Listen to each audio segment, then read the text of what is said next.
Happy New Year, record loving friends. This is Brian from Tokyo Record Style. It is a new year, and I hope you brought in 2024 with a bang. We were up in the mountains near the very big earthquake that has been all over the news in Japan. And we were back in Tokyo safe and sound. Everything's okay. But a shout out to everybody who messaged me with concern and who's sending good vibes to those more affected by this situation. I want to also say thank you very much to everybody for joining along in 2023. It was an epic year, and I have bigger expectations for 2024, so come along. And if you're new to the channel, please go ahead and like and subscribe, hit the notification bell so you can get notified about my next video.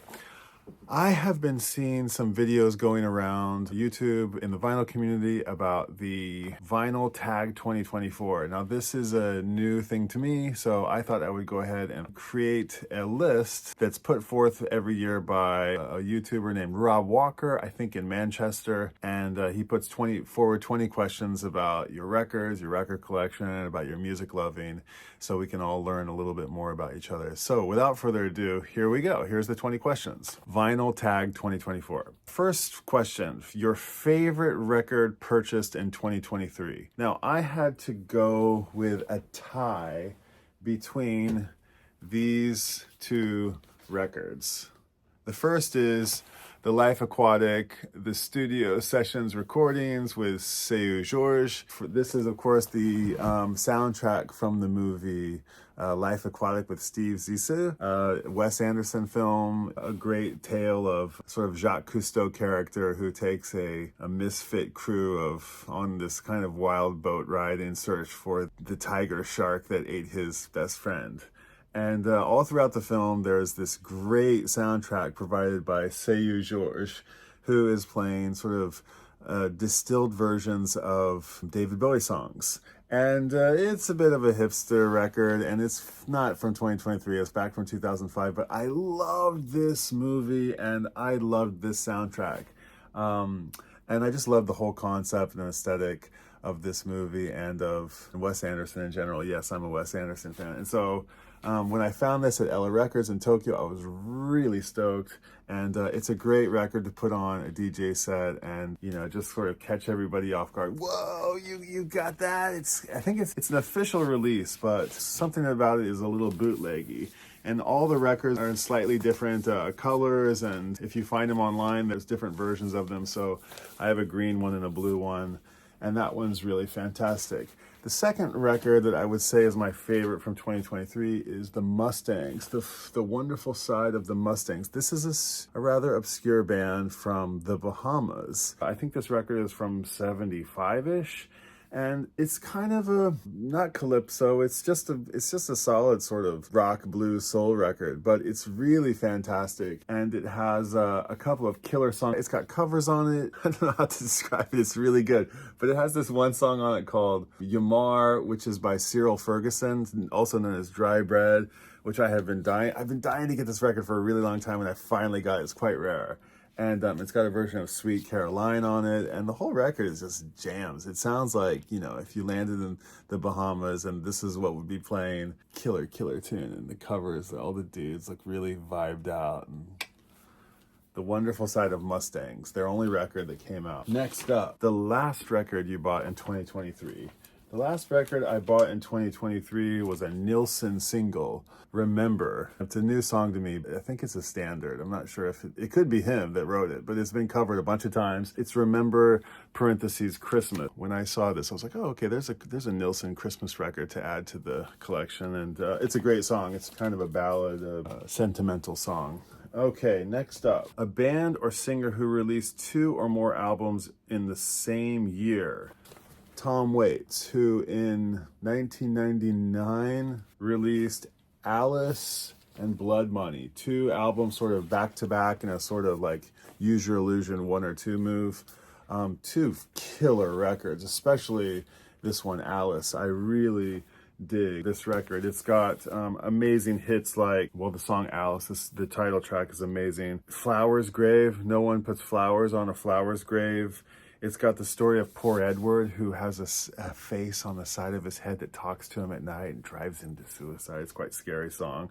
It's got Tabletop Joe, who's this sort of vaudevillian character who's got, he doesn't have a body, or he only is a body, I kind of forget. It's got Reaper Bond, oh, Fish and Bird, one of the prettiest songs ever. And Blood Money is a bit darker, even though they're both rather dark albums. It's got Misery is the River of the World. It's got Coney Island Baby. Oh, that's a good one. Oh, The Part You Throw Away. These are two killer Tom Waits records. Backs are quite iconic as well. We need a new Tom Waits record. Okay, moving right along. If you could listen to music from one decade, which decade would you choose? I decided that this one was impossible to decide. So I don't really care, and I will take whatever I was given. I did list up the order of decades that maybe I would like if it was the Peace Corps and I couldn't decide where they sent me, but I would like to go here, or I'd maybe like to go there.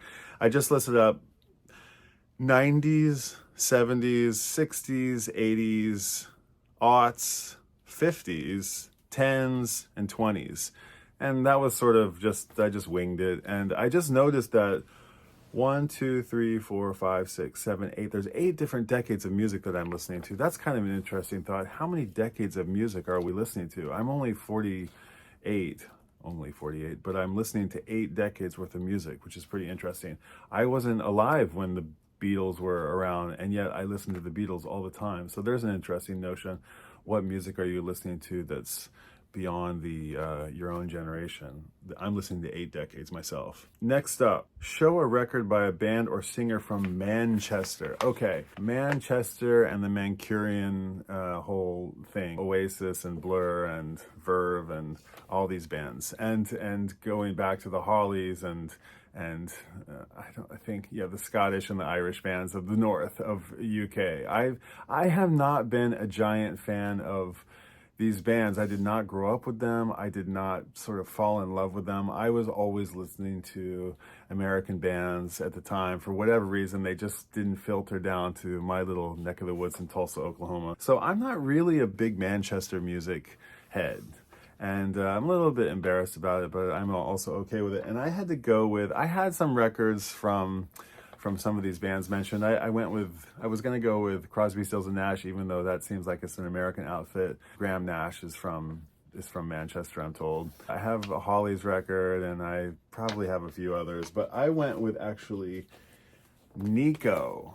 From Nico and the Velvet Underground, of course, the iconic very first supermodel, who was famously German, but she lived out her days in Manchester for a decade or so. This was a record I picked up in 2023. Critics said it was like one of her best records. Drama of Exile kind of says it all. It's an intense record, as all things that Nico does is intense. The 2 standout tracks are actually the covers, the one that ends side 1 and the one that ends side 2.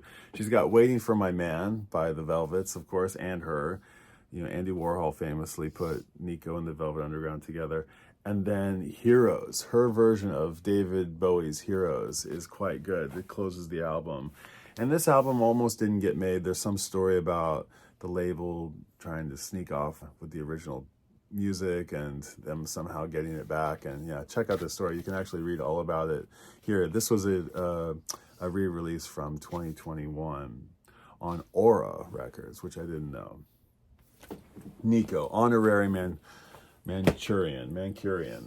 Mancunian, something different. Number 6, which band or singer did you listen to the most in 2023? Okay, I don't have this record, but the artist that I listened to the most is right here, Andy Shauf, if I'm saying that right. I listened to his record from actually 2023 called Norm 100 times, maybe more.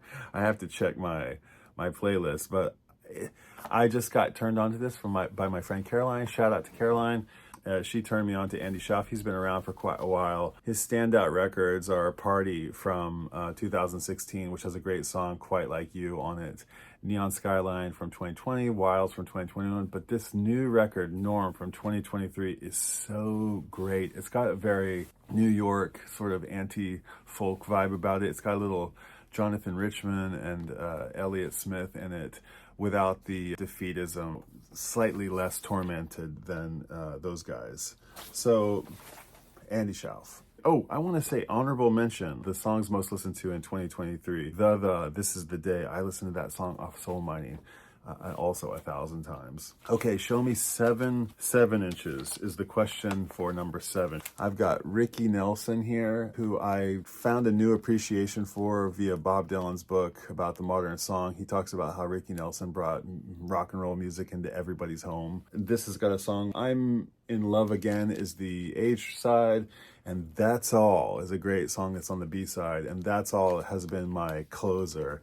And my DJ says, as in, that's all. That's all, folks. And then I've got Man on the Moon, a 7-inch soundtrack of Saturn V rocket lunar landing. Small step for man, one large step for mankind, recording on it. And I've spun this over some records this year, which has been really fun. It's got a great poster inside of the rocket. It folds out. It's sort of accordion. It's very cool. There's our astronauts, our heroes. And I actually got this on the same day as a friend of mine, Hannah, who made this really nice shirt for me, or designed this really nice shirt of the lunar lander. There it is again. So that was kind of a fun 7-inch I got. This is the Beatles, Hey Jude, and Revolution on Odeon, Japanese pressing of the Beatles on Odeon. And what's kind of cool about this one, you can find this single all over Japan, but the red Odeon wax is a little bit harder to find, so I threw that one in there. I have a lot of Beatles singles, and I just randomly chose that one. I got a nice pressing of Leon Russell's A Song for You with the B-side Delta Lady. I had another version of this that had this sort of like cheesy beer can cover on it, but I really like this. I found this one that has this really groovy cover. Here's Bohemian Rhapsody, Japanese pressing. This was kind of cool because I got this for like $2 or $3 at the local bookstore. And what's cool about this one is it's a white label promo. This may be like a record that turned on Japanese people to Bohemian Rhapsody. So I really stoked to find that one. Then I've got Frontline and B-side Happyin' by Ryuichi Sakamoto, who we lost this year in 2023. I bought this on the day that he passed away. Freaking legend of Japanese music. He was in one of my, is in one of my favorite bands, YMO, Yellow Magic Orchestra. They kind of blew my mind the first time I heard them. I only discovered them after coming to Japan. Giant in Japanese music, pioneer of synth sound and so on. And then I pulled out, this is Frank Zappa, Valley Girl. I'm a huge Zappa head. Valley Girl on 7-inch, who he sings with his daughter, Moon Unit, Zappa.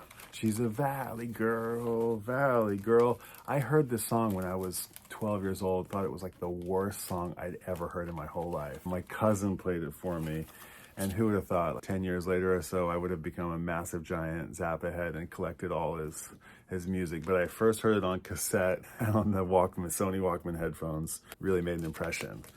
And then I've got this beautiful 7-inch that came with Trey Anastasio's Traveler record from, I think, 2012. It was a full-length 33 album, and this accompanied 7-inch that has Greyhound Rising on the B side, and I think Traveler, God, the title track is on this 7-inch. And this is such a killer song. I highly recommend checking out this tune. This whole record is amazing, but this tune, Traveler, from Trey Anastasio of the band Fish. Moving right along, who's coming to your party? Choose 4 music-related people to come to an imaginary dinner party, past, present. Who would you invite? Now, I saw that Robert Frithen invited a great cook, a great conversationalist, a roadie from the Rolling Stones in the 70s, and I forget who the 4th one was, but he calculated who he wanted. He didn't necessarily need big stars at his dinner party. He wanted people to sort of help the party move along. I took a cue from him a little bit. I did go with giant stars, but I thought about the vibe that I would want to have at a dinner party. So I went with Dolly Parton to provide just sort of a general kind vibe and a motherly, caring party. No animosity, no arguments throughout the night. Little Richard, who I thought is sort of a contemporary-ish of Dolly Parton in a way, 2 giant sort of respected pioneers who would also just be like an absolute riot to see at a party. Ringo, because Ringo's just such a mellow dude, chilled out vibe. You could see him just getting on with everybody, being really chilled out. And finally, I went with Jimi Hendrix, who was famously very mellow and quiet, a little bit shy. And I started to imagine like Dolly Parton and Little Richard having a good time together. And I started imagining like Little Richard and Ringo having a little dynamic. And then Jimmy and Little Richard, who I think played in a band together. I think Jimmy once played in Little Richard's bands. And then, Jimmy and Dolly and, and just all the different dynamics. I thought that would make for a great party. Next question, number 10. Imagine you could only listen to music from one country. Which country would you choose? Now, I think the obvious choice would be UK, because you get the Beatles and you get the Stones, you get Bowie and so much more music. But I have to go with USA because I don't think I could forfeit the blues, Robert Johnson to Howlin' Wolf. I don't think you could forego folk, Woody Guthrie to Greg Brown. If you don't know Greg Brown, check him out. He's amazing. Jazz, Louis Armstrong, Duke Ellington, Miles Herbie. Country, from Johnny Cash to Willie Nelson. Motown. I don't think I can live without Motown. Chuck Berry, Elvis, Dylan, Hendrix, Beach Boys, Janis, Jefferson Airplane, The Dead, Santana, The Doors, everybody from like the 60s. Muscle Shoals, the band. I don't know if you count the band as a Canadian band, but I think there's a few of these bands that I would claim for my own. Neil Young, Joni would be borderline to, Canadians that I would almost claim as Americans. Leon Russell, Hometown Hero, Taj Mahal, Zappa, Beefheart, Lou Reed, Velvets, Tom Waits, Ramones, Talking Heads, REM, Prince, Michael Jackson, Springsteen, Madonna, Van Halen, all of hip hop. All of hip hop, almost. I know Chili Peppers. All of grunge. I mean, so much of alt, Nirvana, Pixies, Beck, Fish, Ween, Primus, Anti-Folk, Wilco, Lips, Granddaddy, Black Keys, White Stripes, Strokes, Childish Gambino, Kendrick Lamar, all of the bands that I need to learn about, everything that I don't know about that's come out in the last decade and a half. I mean, it would be really hard to go without the Beatles and the Stones and all those great bands that we love. Elton John. I mean, Primal Scream, a band I just got into from Scotland, but I think I have to go USA there. Sorry, guys. It would be hard, but I mean, I'd probably get all the covers. They've all covered the Beatles, so I'd be fine. Okay, we're at the halfway mark. If you're new to the channel, please like and subscribe, share, hit the notification bell so you get notified of the next video. Moving along, name 3 vinyl community channels you discovered in 2023. I'm going to give a shout out to Asano Michael, my Japanese homie here who's making great, cool content in Japanese. He's got a really cool YouTube channel. I'll link it in the show notes. Michael Skulnick, who I just met from Ricefield Records. He was sort of one of my new pals that I made on YouTube. He's got a really cool channel exposing all different kinds of aspects of Japanese music loving and record collecting in Japan. And shout out to Tokyo Vinyl. I went all Tokyo people, all Japan people, just as a little celebrate hometown here. He is going to record shops, covering a lot of metal, a lot of like underground music, but everything. You should check out Jay from Tokyo Vinyl. I'll leave all 3 of those guys in the show notes. Thanks, guys. What's up? Hey, shout out to fellow Japanese YouTubers. Did we skip one? Oh, we did. We skipped one. We'll go back real quick. A musician we lost in 2023. Shane MacGowan of the Pogues. I made a whole video dedicated to Shane MacGowan, so go check that one out. Really sad to lose good old Shane MacGowan, who I was very fortunate to see in concert. Number 12, show a record you bought when you were a teenager. I didn't buy this actual record when I was a teenager, but I scored it this year, and I've been looking for it again since I was a teenager.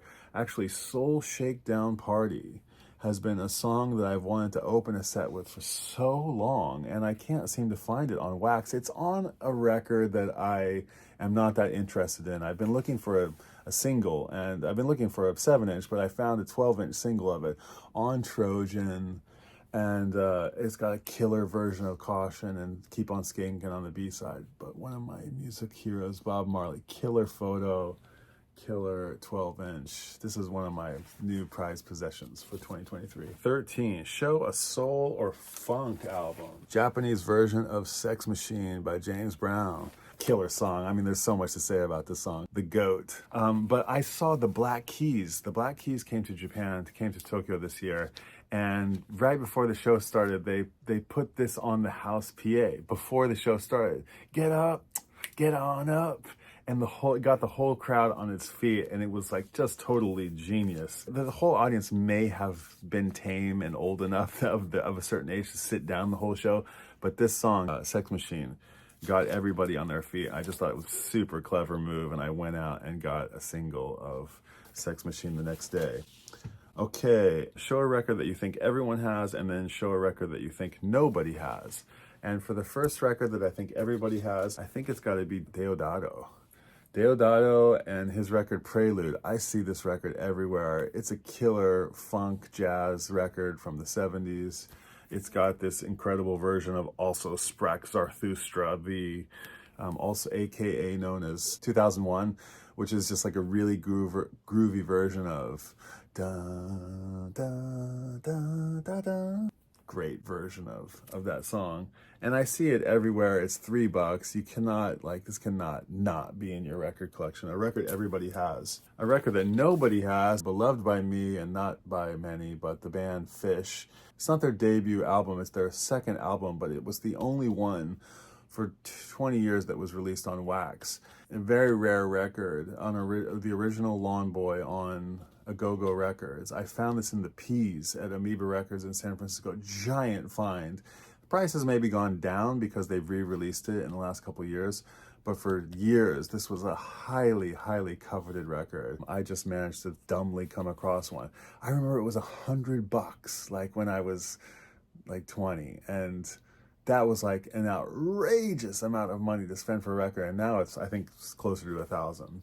A record nobody has. And if you hate Fish, then you definitely don't have it. Number 15, a record by a female artist that you bought in 2023. I went with Yumi Arai, also known as Yuming.